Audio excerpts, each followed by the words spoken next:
Assalamualaikum warahmatullahi wabarakatuh. Pada kesempatan kali ini saya akan mempresentasikan mengenai konsep transmisi daya listrik. Mata kuliah transmisi daya listrik. Pertama-tama perkenalkan, nama saya Muhammad Aras dengan NIM 1924040005 dari kelas Pendidikan Teknik Elektro 01. Baik, kita masuk ke slide pertama, yaitu sistem transmisi tenaga listrik. Transmisi tenaga listrik adalah proses pengantaran tenaga listrik secara besar-besaran dari pembangkit listrik menuju ke gardu induk. Jalur yang terinterkoneksi untuk memfasilitasi penghantaran ini dikenal sebagai jaringan transmisi listrik. Transmisi berbeda dengan proses penghantaran listrik dari gardu ke pengguna, yang biasanya disebut sebagai distribusi tenaga listrik. Kombinasi dari jaringan transmisi dan distribusi listrik dikenal sebagai sistem kelistrikan. Pada awalnya, jalur transmisi dan distribusi listrik dimiliki oleh satu perusahaan yang sama. Namun pada dekade 1990-an, banyak negara mulai meliberalisasi peraturan ketenaga listrikannya, sehingga suatu perusahaan dapat memiliki jalur transmisi saja ataupun jalur distribusi saja. Sebagian besar jalur transmisi menghantarkan listrik berarus bolak-balik 3 fasa tegangan tinggi. Walaupun arus bolak-balik satu fasa terkadang juga digunakan dalam elektrifikasi perkereta apian. Kemudian kita masuk ke slide berikutnya, yaitu listrik biasanya ditransmisikan melalui saluran udara. Karena transmisi listrik melalui bawah tanah membutuhkan biaya pemasangan yang lebih besar dan banyak batasan dalam operasionalnya, walaupun biaya perawatannya lebih rendah.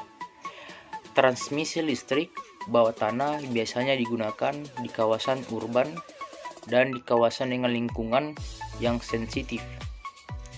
Kemudian kurangnya fasilitas penyimpanan tenaga listrik dalam sistem transmisi menyebabkan tenaga listrik harus dibangkitkan pada jumlah yang sama dengan jumlah kebutuhan pada saat itu. Sebuah sistem kendali yang canggih pun dibutuhkan untuk memastikan bahwa pembangkit listrik menyamai jumlah listrik yang dibutuhkan pengguna. Jika jumlah kebutuhan pengguna lebih besar dari jumlah listrik yang dapat dibangkitkan, maka ketidakseimbangan ini dapat menyebabkan pembangkit dan peralatan transmisi untuk melepaskan diri dari sistem kelistrikan secara otomatis guna mencegah kerusakan. Baik, kita masuk ke slide berikutnya. Inilah gambar pertama mengenai sistem transmisi tenaga listrik. Bisa diperhatikan pada slide ketiga ini. Kemudian kita masuk ke materi selanjutnya, yaitu prinsip kerja sistem transmisi listrik. Prinsip kerja sistem transmisi yaitu tegangan keluaran dan dari transformator pembangkit listrik dinaikkan menggunakan transformator step up. Pada umumnya, tegangan generator kurang dari 50 kV. Tegangan tersebut dinaikkan ke tegangan tinggi, yaitu 150 kV, atau tegangan ekstra tinggi, yaitu 500 kV. Tegangan tersebut disalurkan sepanjang saluran transmisi yang berjarak ratusan kilometer, membentang dari barat ke timur dan sebaliknya. Tegangan kemudian diturunkan ke tegangan menengah, yaitu 20 kV, pada gardu induk untuk selanjutnya didistribusikan ke konsumen. Di Indonesia, sistem saluran transmisi yang ada dikelola oleh perusahaan listrik negara atau sering disebut PLN. Untuk penyaluran atau transmisi pada sistem interkoneksi Jawa Bali, unit induk PLN yang menanganinya terbagi menjadi 3 unit induk untuk penyaluran dan 1 unit induk untuk pengaturan beban. Baik, kita masuk ke slide selanjutnya, yaitu di sini kita dapat melihat gambar kedua mengenai prinsip kerja sistem transmisi listrik. Bisa diperhatikan pada slide ini. Kemudian kita lanjut ke slide berikutnya, yaitu jenis saluran transmisi pada sistem tenaga listrik. Menurut jenis arusnya, saluran transmisi dibedakan menjadi yang pertama, saluran transmisi AC atau alternatif current. Kemudian yang kedua, saluran transmisi DC atau direct current. Akan tetapi, sebagian besar saluran transmisi menggunakan tegangan AC. Adapun untuk sistem AC dapat dikelompokkan menjadi 2. Yang pertama itu sistem 1 fase dan yang kedua sistem 3 fase. Kemudian sistem transmisi 3 fase AC juga memiliki kelebihan, yaitu yang pertama daya yang disalurkan lebih besar, kemudian yang kedua nilai sesaatnya konstan, dan yang ketiga mempunyai medan magnet putar. Kemudian kita masuk ke slide berikutnya, yaitu oleh karena itu hampir seluruh penyaluran tenaga listrik di dunia menggunakan sistem AC 3 fase. Di beberapa negara sudah mulai menggunakan sistem DC. Penyaluran dengan tegangan DC mempunyai keuntungan, yaitu yang pertama isolasinya yang lebih sederhana, kemudian yang kedua daya guna atau efisiensi yang lebih tinggi karena PF sama dengan 1, dan yang ketiga tidak adanya masalah stabilitas sehingga memungkinkan penyaluran jarak jauh. Namun persoalan ekonominya masih harus diperhitungkan, seperti pertama, sistem DC baru dianggap ekonomis bila penyaluran antara 400 sampai 600 km untuk saluran udara atau lebih panjang dari 50 km untuk saluran bawah tanah. Kemudian yang kedua, hal ini terjadi karena biaya peralatan mengubah dari tegangan AC ke DC sebaliknya atau konverter dan inverter masih mahal. Kemudian kita masuk ke slide berikutnya, yaitu penyaluran listrik transmisi pada sistem tenaga listrik.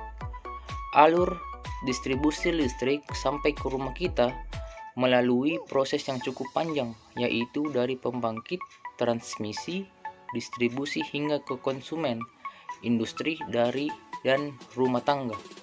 Pembangkit listrik kapasitas besar biasanya menghasilkan daya listrik dengan tegangan 6 sampai 24 kV.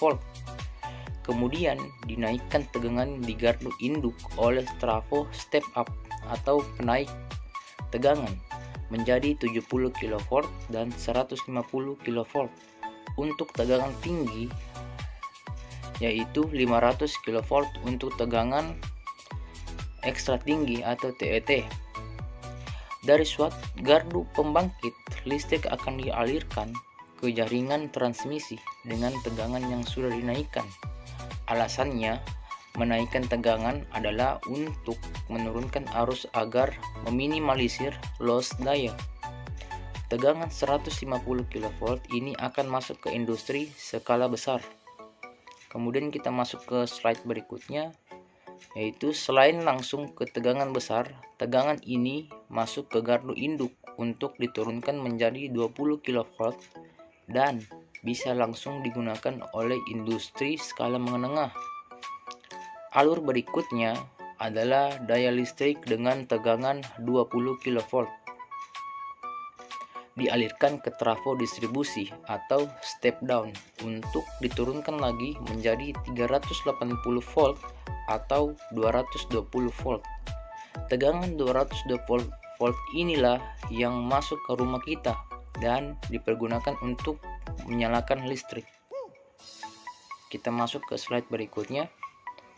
Baik, di sini ada gambar ketiga, yaitu alur penyaluran sistem tenaga listrik, di mana dari pembangkit menuju ke trafo step up, kemudian masuk ke menara sultet dan tegangannya 70 sampai dengan 500 kV, kemudian itu masuk ke trafo step down dan dibagikan ke trafo distribusi, kemudian ke industri, sosial, publik, dan ke rumah-rumah. Baiklah, itulah materi saya mengenai konsep transmisi daya listrik. Kurang dan lebihnya saya mohon maaf. Saya akhiri, wabillahi taufiq wal hidayah. Wassalamualaikum warahmatullahi wabarakatuh.